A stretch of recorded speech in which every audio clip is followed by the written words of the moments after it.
Oh, there's another one. Another plane just hit. Right? Imagens ao vivo de Bagdá, 9 horas da noite, começou o real. This is what it's like just to get out the front door. O pânico que se espalhou pelos mercados de ações em todo o mundo causou Pior desde 1997.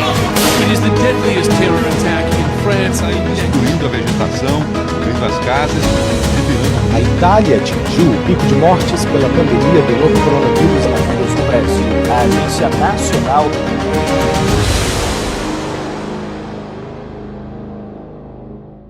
Vi quando o Cordeiro abriu um dos 7 selos e ouvi um dos 4 seres viventes dizendo, como se fosse uma voz de trovão: Vem! Vi então, e eis um cavalo branco e o seu cavaleiro com um arco, e foi-lhe dada uma coroa, e ele saiu vencendo e para vencer. Quando entrou o cavalo branco na cena da visão de João, ele logo observou que o cavaleiro tinha um arco na mão. Um arco é uma arma de guerra daquela época. Mas ele tinha também uma coroa, que era o símbolo de vitória, o símbolo de supremacia. Portanto, dá a impressão de que esse cavalo estava entrando para uma batalha. E ele estava entrando já ganhando o jogo e já determinado que ele iria vencer no final. Agora, que jogo era esse?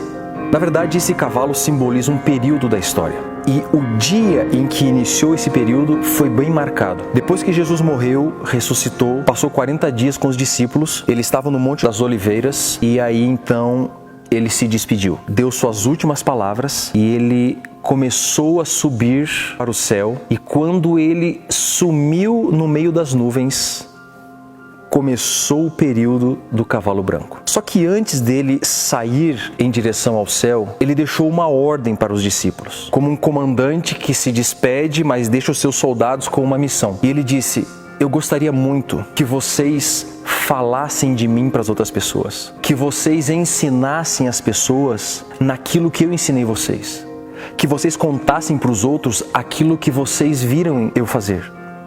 Eu queria que vocês fizessem isso aqui em Jerusalém, mas eu queria também que vocês fizessem isso na Judéia, que é um território um pouco maior. Também façam isso em Samaria, ampliando ainda mais. E ele concluiu dizendo o seguinte: vão e façam isso até os confins da terra. E sabe o que aconteceu? Depois que o grande comandante foi embora, os discípulos, como soldados, saíram aguerridos para uma guerra, para a pregação do evangelho naquele mundo com a ausência de muitos recursos que nós conhecemos hoje. E aconteceu que o cristianismo foi crescendo de uma forma explosiva, de uma forma exponencial. Pessoas eram convertidas em um único sermão, convertia-se 3.000, convertia-se 5.000, e o evangelho foi sendo espalhado e começou a assustar o inimigo de Jesus. Naquela época, o Império Romano é o que dominava o mundo, era o que dominava todos os territórios do mundo, inclusive a região da Judéia, inclusive a região de Samaria e todos os confins da terra. Mas como os cristãos estavam normalmente fixados na região de Jerusalém,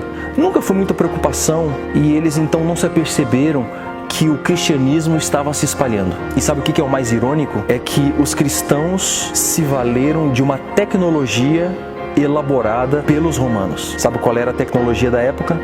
Estradas. As estradas já existiam naturalmente, mas foram os romanos que melhoraram elas. Eles alargaram elas, eles é que pavimentaram e eles construíram muitas estradas, e todos os lugares se conectavam entre si naquela época e todos os lugares se conectavam a Roma. Você já ouviu a expressão todos os caminhos levam a Roma? Foi aqui, porque os romanos fizeram muitas estradas e daí os cristãos invadiram essas estradas e foram até os confins da terra. E sabe o que é mais?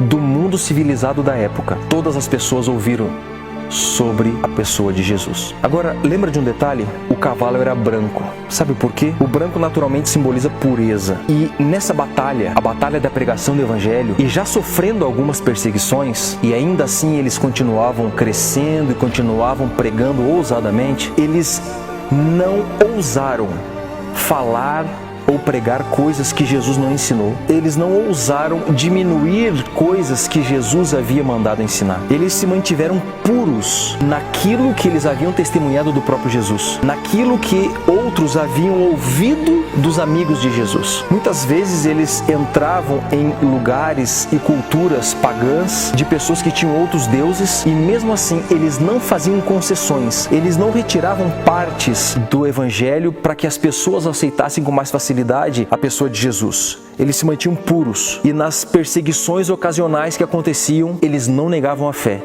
Eles permaneciam puros até o último dia da vida deles. E eu poderia resumir de duas formas a pregação dos cristãos no mundo daquele momento. Eles pregavam dizendo basicamente o seguinte: adorem a Jesus e obedeçam o que ele ensinou. Adoração e obediência. Lembra do episódio anterior?